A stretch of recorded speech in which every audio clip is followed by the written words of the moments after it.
Vamos a ser expuestos ante la bendita y santa palabra del Señor. Quiero que vayamos al libro de los Proverbios, capítulo 19. Vamos a leer el versículo 3. La insensatez del hombre tuerce su camino, y luego contra Jehová se irrita su corazón.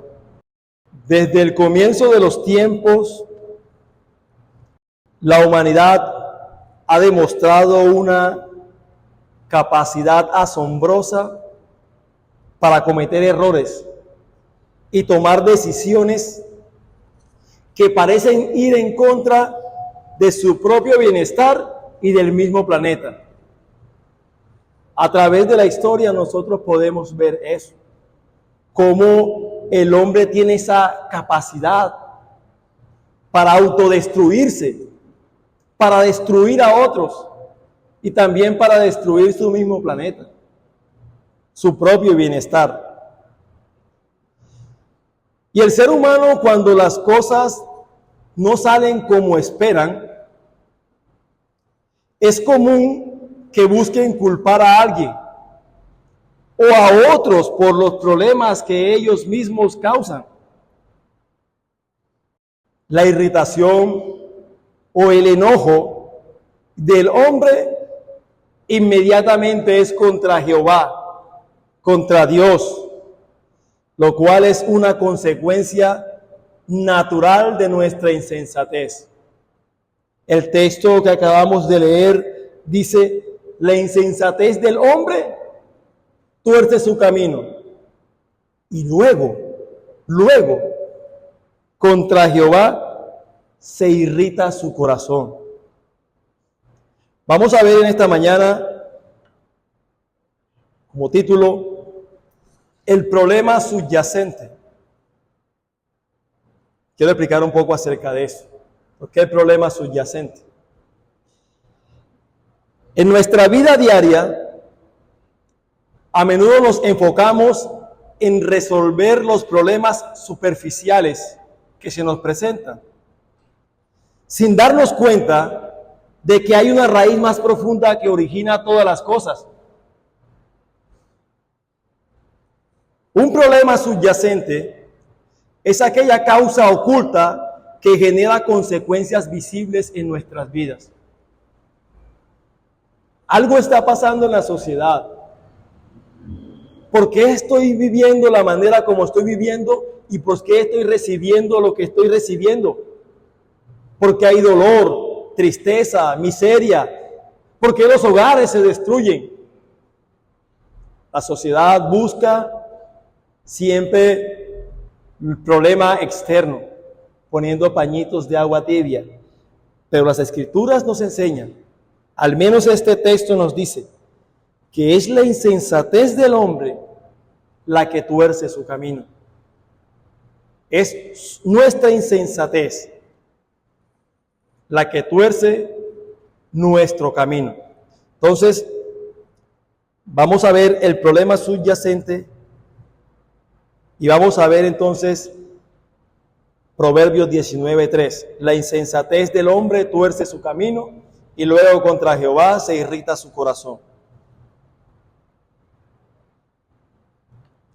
El término insensatez, que es usado aquí en este versículo, es usado frecuentemente en las Escrituras como un sinónimo de necedad. En las Escrituras, hablar de insensatez es lo mismo que hablar de necedad. Y hablar de necedad es lo mismo que hablar de insensatez. De hecho, son palabras intercambiables. La insensatez puede significar necedad, en este caso, en el sentido de violar la ley de Dios. Insensatez es en el sentido de violar la ley de Dios. Lo que significa, básicamente, que es un sinónimo de pecado. La insensatez es pecado. Es violar la ley de Dios. El pecado es, según las Escrituras, en 1 de Juan 4:7, infracción de la ley. Y si la insensatez y la necedad es violar la ley de Dios, entonces la insensatez es pecado. Es el pecado, hermanos. También este vocablo describe la idea, o más bien la conducta y estilo de una persona que vive su vida pasando por alto las instrucciones de la sabiduría de Dios. Una persona insensata es aquella que no le importa lo que Dios diga, pasa por alto lo que la palabra de Dios dice, e incluso le parece obsoleto. ¿Cómo así? Hermanos, nuestros gobernantes, nuestros líderes políticos son unos insensatos, porque ellos pasan por alto la revelación de la palabra de Dios, el consejo de Dios, y se creen sabios a su propia opinión, pero se hacen necios. Entonces, una persona insensata es aquella que su vida, que su estilo de vida, su conducta pasa por alto las instrucciones del consejo de Dios. Entonces, queridos hermanos y visita que nos acompaña, teniendo esta definición en mente de lo que es insensatez o ser un insensato, podríamos decir que la insensatez o el pecado del hombre es lo que tuerce su camino. El texto dice, la insensatez del hombre tuerce su camino. El pecado del hombre es el que tuerce su camino. Amigo, tu pecado es el que te ha llevado a vivir la vida que vives. Ha torcido tu camino. Tuerce tu camino. Y esa palabra torcer significa desviarlo de lo justo. Dios ha dado un camino, un sendero para que los hombres anden, y lo ha guiado a través de su palabra. El hombre, por su pecado, desvía su camino, lo desvía de lo justo, lo desvía de lo recto. Así que es su propia necedad, amigo y hermano también. Es su propio pecado el que lo ha apartado del camino recto de Dios. Y por ende, le ha traído a usted muchos dolores, muchos pesares y mucha miseria, el haberse desviado del camino del Señor, del tener en poco el consejo de la palabra de Dios. El hombre, como autor de su propia miseria, como hemos visto hasta aquí, era razonable que se enojara contra sí mismo, ¿no? O sea, si yo soy culpable de mi propia miseria, lo que es apenas lógico y razonable es que me enoje contra mí mismo. Pero es tal la bajeza, es tal su orgullo, que su corazón se irritó, se enoja. Es contra Dios, como si Él mismo, Dios mismo, fuera el culpable de estas cosas y no fuéramos nosotros mismos los responsables de nuestra miseria, de nuestra vida miserable. El texto dice, la insensatez del hombre tuerce su camino. Y luego de haber hecho esto, contra Jehová se irrita su corazón. Quiero que miremos en la palabra del Señor, desde el inicio del tiempo, desde el libro de Génesis, nuestros padres, Adán y Eva, esa gran verdad. Esta fue la insensatez de Adán. Primero, pervirtió su camino y luego culpa a Dios de su amargo fruto. Vamos a Génesis capítulo 3, versículo 12. Génesis capítulo 3, versículo 12.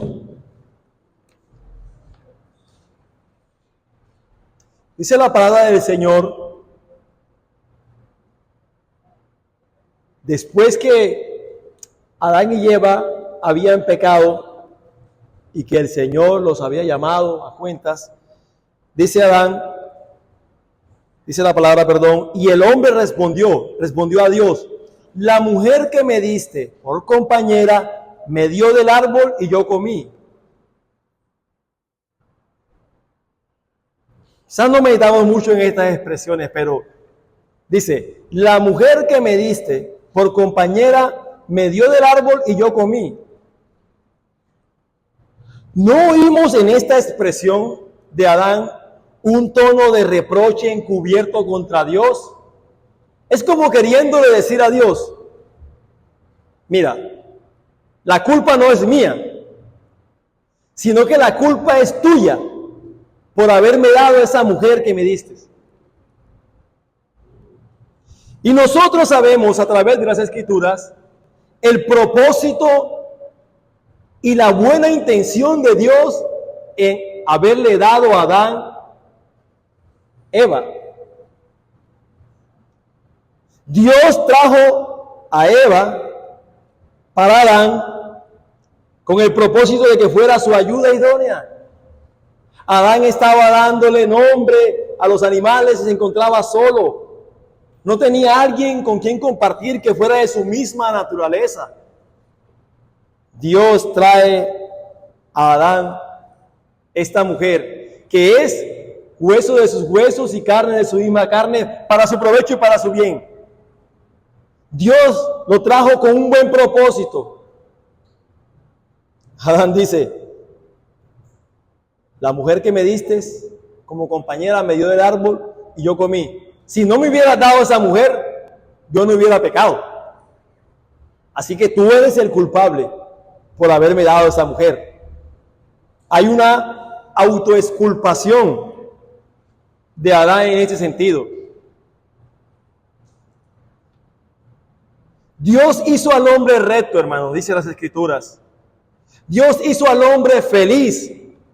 Eclesiastés 7:29 dice, hablando el sabio Salomón, que Dios hizo al hombre recto, pero ellos buscaron muchas perversiones. Si el hombre se hubiera regido por la voluntad de Dios, el hombre habría continuado así. ¿Cómo? Recto, feliz. Porque el propósito del hombre es que pueda disfrutar de Dios para siempre, glorificar a Dios y disfrutar con Él, para siempre. Feliz en Dios.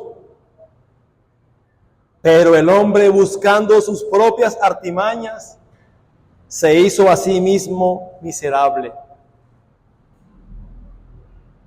Así también fue con el primogénito de Adán. Para que de alguna manera nosotros rastreemos esto en las Sagradas Escrituras.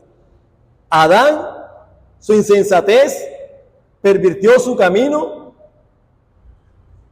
y culpó a Dios. Luego vemos entonces a su primogénito, Caín, cuando su propio pecado trajo castigo sobre él, él se molestó, se enojó también contra Dios, como si fuera más grande de lo que él podía soportar.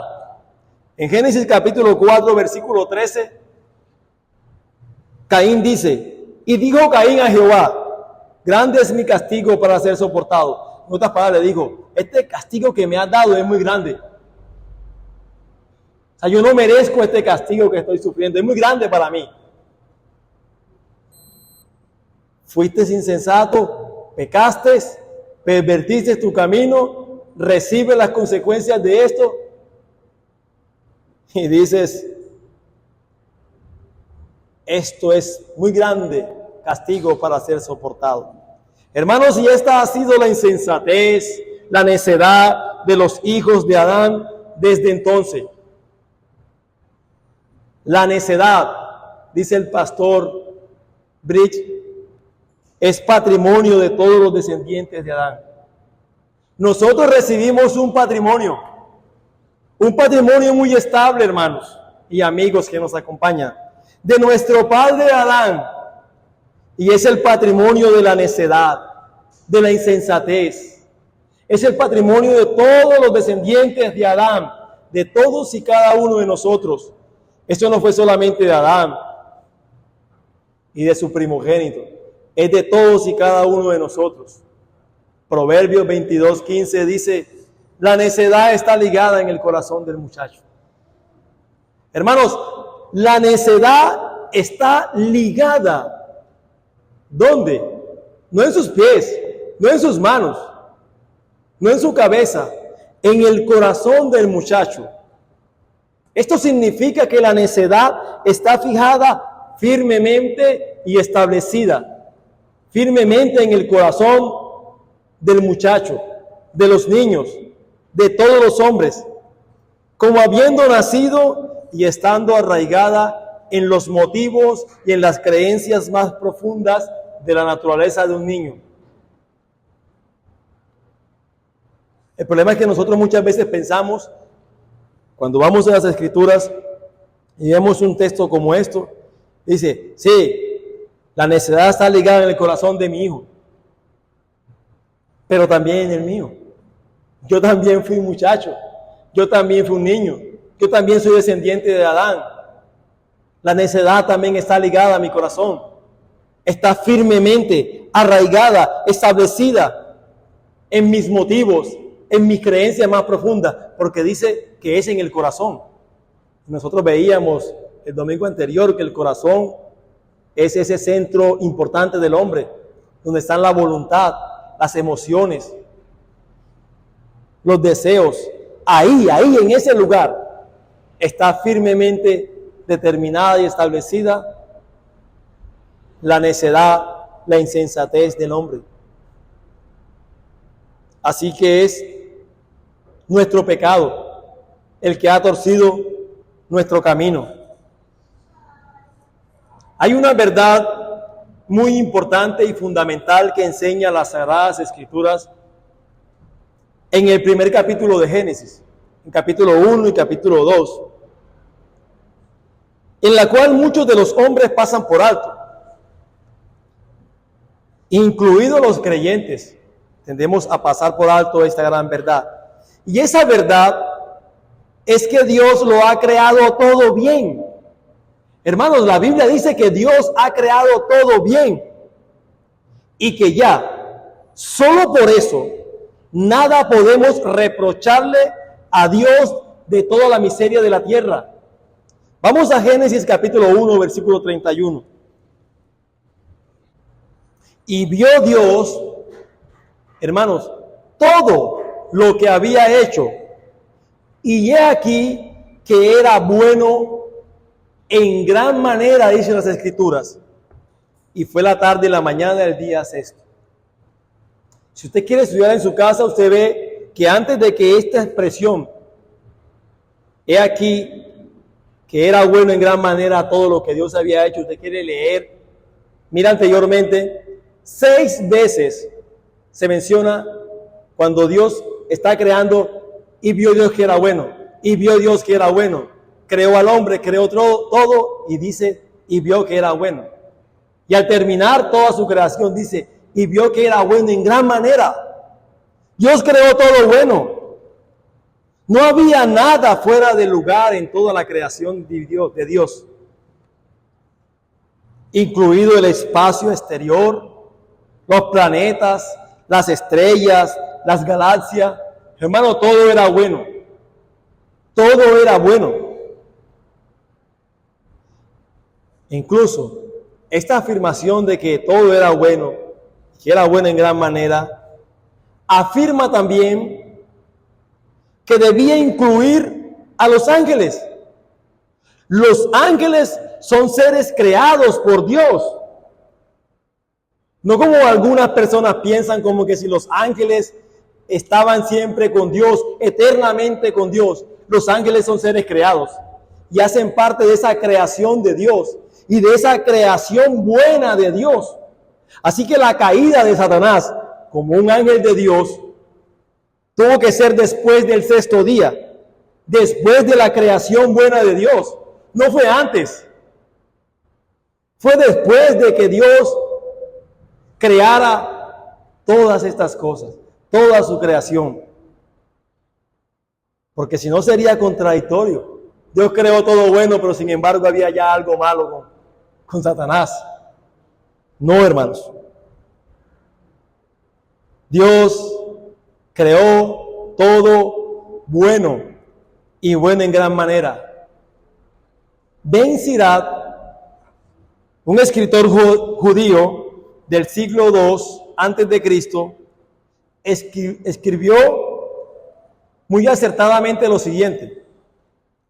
Él dijo: Dios no puede hacer lo que Él precisamente más detesta, que es el pecado. Dios no puede hacer lo que Él precisamente más detesta. ¿Qué es lo que más aborrece Dios, hermano? El pecado. El pecado es algo solo de la criatura. El hombre desvió su naturaleza de Dios y por esa razón, entre otras cosas, no es la naturaleza del hombre lo que Dios aborrece, sino más bien la corrupción de la naturaleza del hombre es lo que Dios aborrece. La naturaleza, la corrupción de ese hombre, de esa naturaleza, es lo que Dios aborrece. Para que Dios apruebe el pecado, Dios debe negarse a sí mismo. Primero tendría que negarse a sí mismo, lo cual es una imposibilidad absoluta. Dios es santo, Dios es justo, Dios es recto. Deuteronomio 32, del 4 al 5 dice: Él es la roca, cuya obra es perfecta, porque todos sus caminos son rectitud. Todos los caminos de Dios son rectitud. Dios de verdad y sin ninguna iniquidad en Él. Es justo y recto. Pero termina diciendo en el versículo 5: la corrupción no es suya, de sus hijos es la mancha, generación torcida y perversa. El pecado viene de la criatura. El texto afirma que es la insensatez del hombre la que tuerce su camino. Hay algo muy interesante en todo esto. Y es que Dios soberanamente y sabiamente, ha unido el mal moral y el penal, el pecado y el pesar. Es decir, amados, que toda acción inmoral o de pecado trae una consecuencia o castigo. Dios ha unido el mal moral y el penal. Si usted peca, tiene consecuencias por ello. Y el pecado siempre va a traer pesar. Dios unió esto así, soberanamente y sabiamente.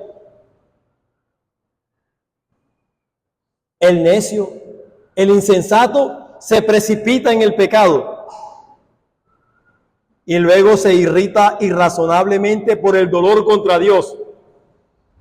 Ya Dios ha establecido que el pecado trae consecuencias, que el pecado trae dolor. Hermanos, usted y yo, amigo, usted y yo lo ha podido vivir en experiencia propia. Cuando hemos pecado, cuando hemos infringido la ley de Dios, cuando no hemos andado en los caminos del Señor, le va súper excelente, le va todo muy bien, ¿cierto? no tiene ninguna dificultad ni ningún problema. Mentiras. El pecado siempre trae pesares, siempre trae miseria, siempre trae dolor. Dios lo ha unido soberanamente y sabiamente así.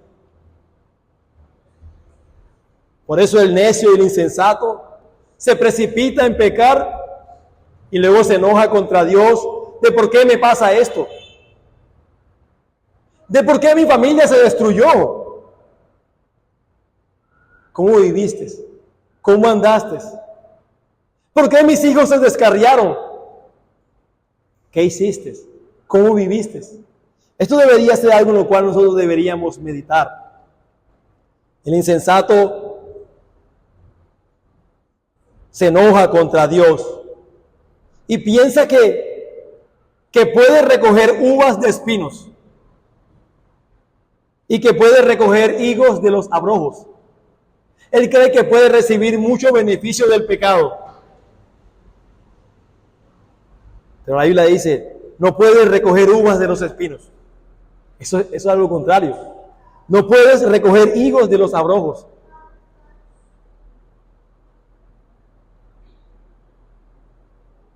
El hombre debe echar la culpa de sus cruces a su propia perversidad, a su propia insensatez, y no a la injusticia de Dios, como Él llama. Porque el hombre llama a esto de lo que pasa en su vida, de lo que recibe por sembrar en su pecado, las injusticias de Dios. Si yo hubiera nacido en un hogar diferente al que yo nací, yo hubiese sido diferente. Si yo hubiese tenido una esposa diferente a la que tengo hoy, mi hogar fuera diferente. Y así comienzan los hombres a argumentar contra Dios.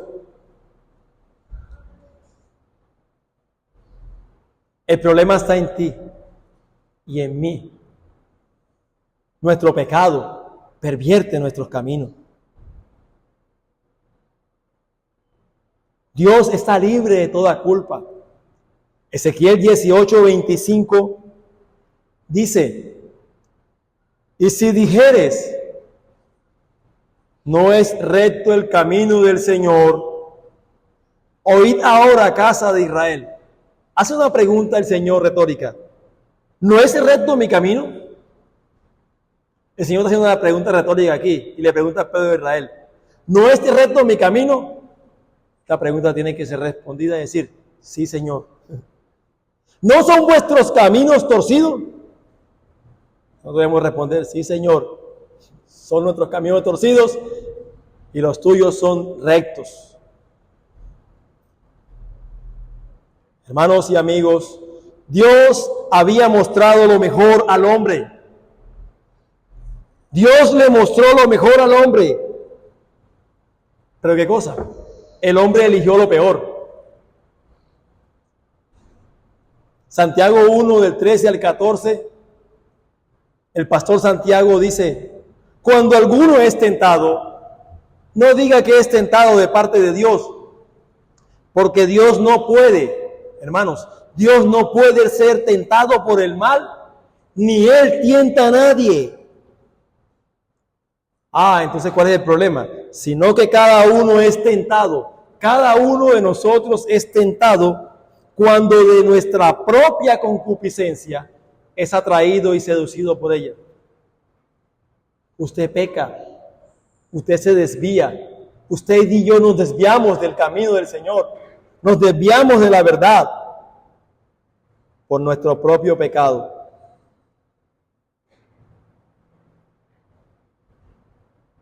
Nuestra confesión de fe de 1689 dice: Dios ni es autor del pecado, ni tiene comunión con nadie en el mismo.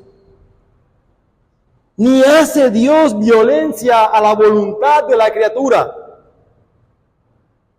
ni le quita la libertad o la contingencia de las causas secundarias, sino que más bien las establece. Eso está en el capítulo 3, en el párrafo 1 del decreto de Dios. ¿El pecado y el mal existen? Sí. por decreto divino. Si no fuera por decreto divino no existiera. Pero hermanos, Dios no es autor del pecado, ni tiene comunión con él, ni tampoco lo lleva a usted a pecar, ni hace voluntad en la criatura. Algunos se han acercado a la palabra del Señor de manera errónea, y cuando leen, por ejemplo, en el caso del faraón, que dice la palabra en Deuteronomio 7, allí donde dice que Dios endureció el corazón de Faraón, entonces ellos dicen, si ve que Dios llevó a Faraón para que Faraón pecara, lo endureció para que no creyera. No, hermano, esa expresión no significa eso. Dios no puede ser tentado por el mal, ni Él tienta a nadie, ni Él lleva a nadie a pecar. Él no tiene comunión en el pecado. Cuando las Escrituras dicen que Dios endureció el corazón de Faraón, y cuando Dios endurece el corazón del hombre, lo que está queriendo decir es que Dios deja al hombre en su pecado. Deja al hombre en su pecado, que el hombre actúe según la voluntad de su pecado que hay en él. Dios simplemente dejó a Faraón que hiciera eso. ¿Tenía propósitos Dios con eso? Sí, porque Dios es todopoderoso y Él gobierna todas las cosas para su propia gloria. Dios había advertido al hombre había advertido y lo advierte aún a través de su palabra. La Biblia, la palabra de Dios, entre otras cosas, es la voluntad de Dios y el manual de nosotros los cristianos para vivir una vida agradable para con Dios, pero una vida, hermanos, que realmente trae gozo para nuestras almas, para nuestras vidas. Dios ha advertido a través de su palabra, pero también lo ha hecho a través de la conciencia del hombre. Su conciencia, mi conciencia, es un testigo de Dios en nosotros.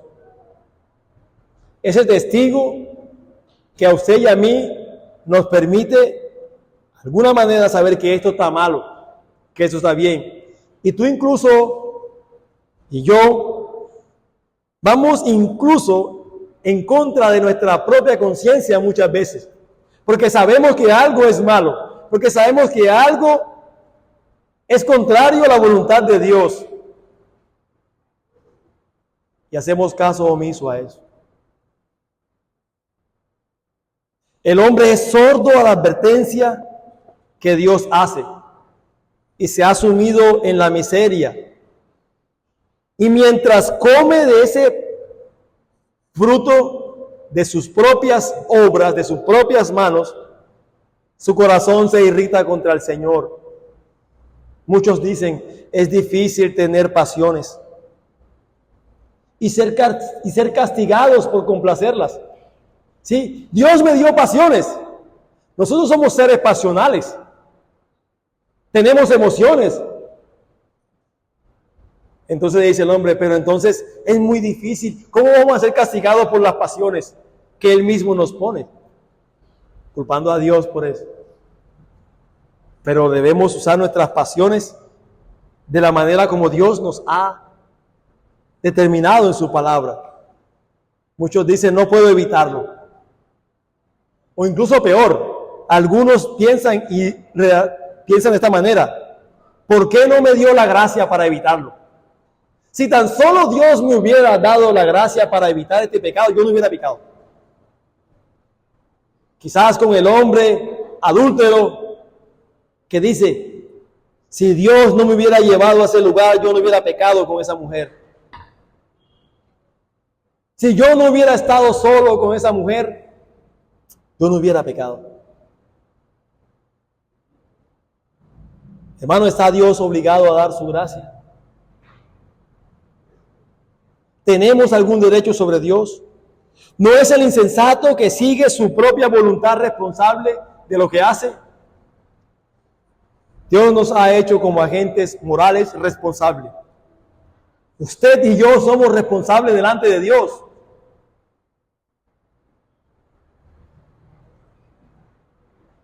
Somos responsables de nuestros actos. ¿Por qué no puede volverse el hombre a Dios? ¿Saben por qué? Porque el hombre no escucha ni obedece. Y hay una diferencia entre escuchar y oír, y usted sabe. Porque usted puede oír de Dios, lo cual el oír es algo que nuestro sentido auditivo hace de manera natural. Oír sonidos. Pero no presta atención. Escuchar es un ejercicio mucho más fuerte, en donde usted involucra su voluntad, su pensamiento. El hombre no escucha ni obedece a Dios. Sí lo oye cuando aquí se predica o cuando escucha que alguien le habla de la palabra, pero no escucha. Y como no escucha, no obedece. Los medios son gratuitos delante del hombre. Gratuitamente es predicado el Evangelio. Gratuitamente usted viene a la iglesia y puede escuchar la palabra. Aquí no se le cobra porque usted escuche la palabra del Señor. Este es el medio que Dios ha determinado para salvar a los hombres. No hay ninguna fuerza o imposibilidad natural que le impide a usted conocer al Señor. Solo su terquedad, es solo su insensatez, es solo su necedad, es su pecado lo que resulta en una impotencia. Usted no puede venir al Señor. ¿Sabes por qué? Porque usted no quiere. Eso dice la palabra. Usted no quiere. Y por lo tanto, si usted perece, no es por culpa de su debilidad, como algunos piensan, sino más bien por culpa de su obstinación. Mateo 23, 37. El Señor Jesucristo dice lo siguiente. Mateo 23, 37. Jerusalén, Jerusalén, que matas a los profetas y apedreas a los que te son enviados. ¿Cuántas veces quise juntar a tus hijos, como la gallina junta a sus polluelos debajo de sus alas, y no quisiste? ¿Cuántas veces quise juntar, dice el Señor Jesús, a tus hijos, como la gallina junta sus polluelos debajo de sus alas? No quisiste. Hermanos, aunque Dios es soberano para salvar al que Él quiera, Dios es soberano para salvar al que Él quiera, los pecadores son personalmente responsables y culpables por su rechazo de no arrepentirse delante de Dios. Esta es una verdad fundamental de las Sagradas Escrituras. La salvación es de Jehová, sí. Pero Dios, dice Hechos, capítulo 17, versículo 30, si no estoy mal, que Dios manda a todos los hombres en todo lugar que se arrepientan. ¿Por qué Dios manda a los hombres que se arrepientan? Porque nosotros somos responsables delante de Dios por nuestros actos. La peor parte de la maldad del hombre es su voluntad impía, su corazón perverso, su corazón malo. Oh amigo, si tan solo sintieras tu incapacidad moral, porque tu incapacidad es moral, si lo miraras a Él, a Cristo solamente, Cristo, quien es vista a los ciegos. Cristo es presentado como aquel que da vista a los ciegos, da oídos a los sordos y pies para los cojos. Tu curación sería segura. Mire, da vista a los ciegos, no ven, Él da vista a los ciegos. Si miras a Cristo, amigo, Si vienes a Él, tu curación sería segura. Amigo, la enfermedad está dentro de ti. Esa enfermedad que es el pecado está dentro de ti. Y no son como la sociedad lo ha pintado, que son simplemente que el problema de los hombres es por falta de oportunidades, es por falta de cosas, que los hombres roban porque es que no hay trabajo. ¿Sí? El hombre necesita mucho más dinero para poder vivir bien. Esos son simplemente cosas que la sociedad en su insensatez plantea. Pero la enfermedad está dentro de ti. Se llama pecado. Y por lo tanto te seguirá a través de diferentes circunstancias, pero con el mismo resultado. Quizás hoy no sea lo mismo, quizás hoy es tu familia con los problemas. Bueno, lo intentaste solucionar y lo solucionaste. Pero mañana es un problema financiero y pasado es un problema de los hijos y así sucesivamente. Diferentes circunstancias, el mismo resultado. ¿Y cuál es el resultado? Dejándote tan lejos, pero tan lejos como siempre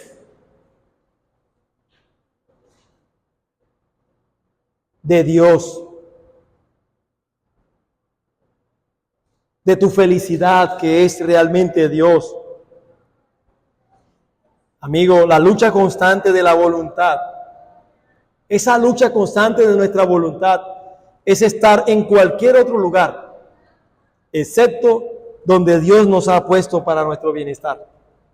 La voluntad del hombre quiere estar en cualquier otro lugar, menos donde Dios lo ha puesto para el bien de él. Pero no solamente para el hombre que no conoce a Dios. Es humillante ver esta insensatez en el pueblo de Dios. Nuestro descuido y obstinación acarrea la vara de Dios.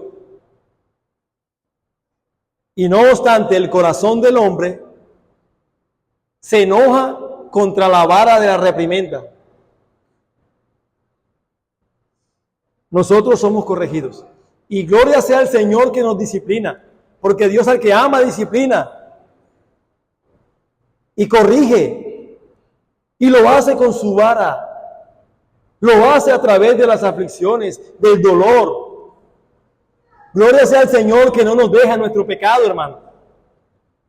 Pero qué insensatos somos nosotros, que cuando Dios está aplicando su vara, la vara de la corrección, lo que vemos es solamente la vara y no vemos la mano que tiene la vara. La vara está en las manos de nuestro Padre y se enoja contra Dios cuando Dios lo disciplina. Voy a mostrar un caso aquí de alguien. Rápidamente lo voy a leer aquí en 2 Samuel 6, del 4 al 8. Sé que este texto ha sido tomado también para hablar acerca de la regulación de la adoración. Pero hay algo muy importante que quiero mirar aquí. Cuando lo llevan de la casa de Abinadab, hablando del arca, que estaba en el collado con el arca de Dios, Ahío iba delante del arca. Y David y toda la casa de Israel danzaba delante de Jehová con toda clase de instrumentos de madera de haya, con arpas, salterios, panderos, flautas y címbalos. Cuando llegaron a la era de Nacón, Uza extendió su mano al arca de Dios y la sostuvo, porque los bueyes tropezaban. Y el furor de Jehová se encendió contra Uza, y lo hirió allí Dios por aquella temeridad, y cayó allí muerto junto al arca de Dios. Mire, y se entristeció David por haber herido Jehová a Uza, y fue llamado a aquel lugar Pérez Uza hasta hoy. Hermanos, miren esta historia. Dios había dicho en Números y Levítico que no se permitía a nadie mirar a el arca. sin ser castigado por ello. Mucho menos tocarla. O sea, si no se podía ni siquiera mirarla, pues mucho menos tocarla, ¿no? Solo podrían hacerlo aquellos a quienes Dios había determinado que lo harían. Eran los levitas, más exactamente a los de Coat. Eran los que debían hacer esto. Entonces, es decir, que Usa hizo algo que el Señor no había permitido, y trajo consecuencias por esto. Dice la palabra que Dios lo hirió allí por aquella temeridad y cayó muerto junto al arca por su desobediencia y su insensatez. Tenía buenas intenciones, muy probablemente podía tener muy buenas intenciones. El arca se iba a caer, pero el tema es que Dios había mandado cómo mandar hacer las cosas, ¿no? Y el tema de esto que quiero apuntar es en cuanto a David, que David se entristeció por haber herido Jehová a Usa. O sea, en otras palabras, David, el hombre conforme al corazón de Dios, se enojó. ¿Por qué Dios hizo esto? Si era algo bueno.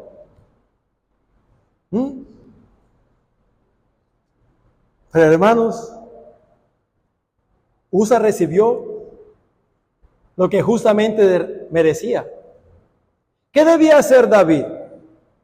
Lo mismo que hizo Aarón cuando sus hijos fueron exterminados por Dios. En Levítico capítulo 10, versículo 3. Que dice que Jehová consumió a Nadab y a Abiú. Luego viene Moisés y dice, esto es lo que Dios ha dicho entre los que se acercan a mí, que yo seré santificado. Aarón, dice la palabra que Aarón cayó. O sea, Aarón no dijo nada, dijo, mis hijos recibieron realmente lo que ellos deberían, lo que merecían por esto. Entonces, el punto es que nosotros muchas veces pecamos en nuestra insensatez contra el Señor. Vienen las consecuencias por lo que hemos hecho y nos enojamos contra Dios. Mientras evitamos lo que es ciertamente pecaminoso, muchas veces permitimos ocasiones de pecado. Muchas veces permitimos circunstancias o compañías que la experiencia nos ha mostrado y nos ha enseñado que obstaculizan la oración, que disminuyen el gusto espiritual y que hieren la conciencia.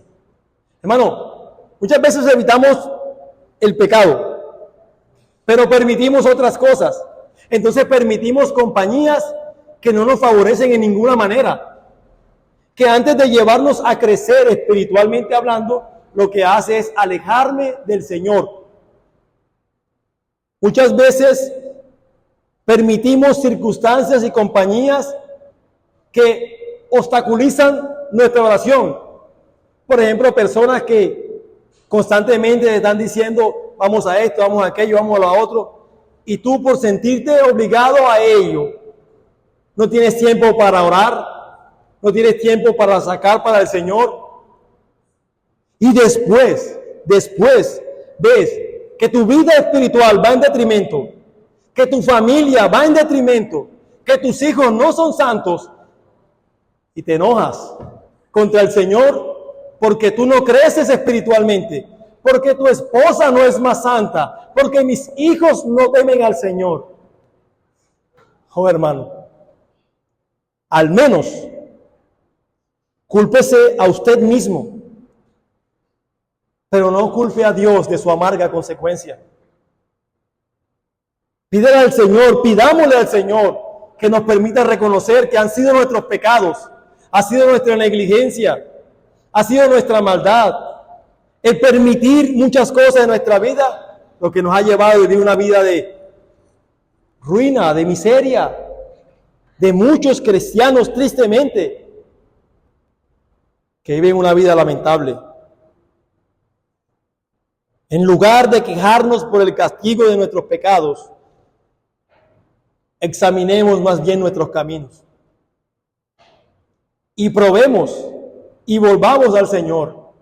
Miqueas 7:9 dice: la ira de Jehová soportaré, porque pequé contra él. Él dice: soportaré la ira de Jehová sobre mí, soportaré la vara del Señor sobre mí. Sí, porque yo pequé y no puedo salirme con la mía.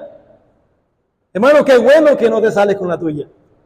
Qué bueno que Dios te trata con su vara. Qué bueno que Dios nos disciplina. Es para nuestro provecho, es para nuestro bien. Quiero terminar esto aquí, hermanos, porque no quisiera irme sin hablar también a los jóvenes y a los niños en esta iglesia. Proverbios es un libro que trata en mayor medida con los jóvenes, con los niños, aunque no exclusivamente a ellos, ¿sí?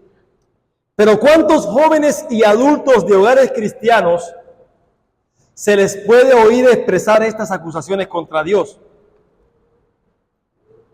Jóvenes, niños, adolescentes, contra su propia convicción de lo que ellos saben, desprecian el buen mandamiento de Dios y rechazan obstinadamente escuchar a sus padres y a sus superiores.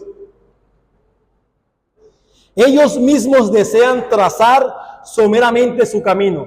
No, como yo digo, como yo quiero, como yo pienso. Esto es el común denominador de los jóvenes. Usted y yo lo sabemos. Nosotros también fuimos jóvenes y sabemos que ese es el común denominador nuestro. Rechazan obstinadamente a escuchar a sus padres y mucho menos a sus superiores. Ellos mismos desean trazar su propio camino y hasta que recogen los frutos de su propia necedad, y entonces luego llegan al descubrimiento de que así ellos mismos echaron a perder su vida. La jovencita y el jovencito, que a su temprana edad, la jovencita ya está embarazada y ya tiene la responsabilidad de los hijos. Y el niño o el joven, el adolescente, ya anda en cosas malas, recogiendo ellos mismos su propia necedad, lo que ellos mismos sembraron. Y entonces estos jóvenes que son enseñados y criados y levantados en hogares cristianos, expuestos a la palabra de Dios, es como si Dios o su iglesia lo hubieran decidido de esa manera así para ellos. Es culpa de Dios por haber estado ahí. Si no lo dicen en voz alta, que es culpa de Dios, al menos lo piensan en su corazón. De hecho, esto es lo que dice Salomón. Mire que en la parte B, muy importante, dice: y luego contra Jehová se irrita su corazón. No dice: y luego contra Jehová se enoja y habla. No, sino es su corazón. El problema es en el corazón. Se enoja contra Jehová en su corazón. Se carga en su corazón contra Dios. Obviamente la Biblia dice que la abundancia del corazón habla la boca. Pero es ahí. Entonces ese joven de pronto no lo dice en voz alta: sí, Dios es el culpable, pero él piensa en su corazón, se enoja contra Dios y dice: Dios es el culpable. Ellos desprecian el orden de Dios y luego reprochan el desorden consiguiente de ello. No quieren obedecer a Dios, no quieren seguir los caminos del Señor, no quieren obedecer lo que Dios dice a través de su palabra, el orden que Dios ha establecido a sus mayores, a sus padres, y luego le reprochan por el desorden de su vida. Joven que me escuchas, joven que estás en este lugar, este es el mejor momento para buscar el perdón de Dios. Es ahora en tu juventud el mejor momento para buscar el perdón de Dios, para buscar la gracia de Dios, para buscar la amistad de Dios. El mejor tiempo es tu juventud. Ahora que tienes fuerza,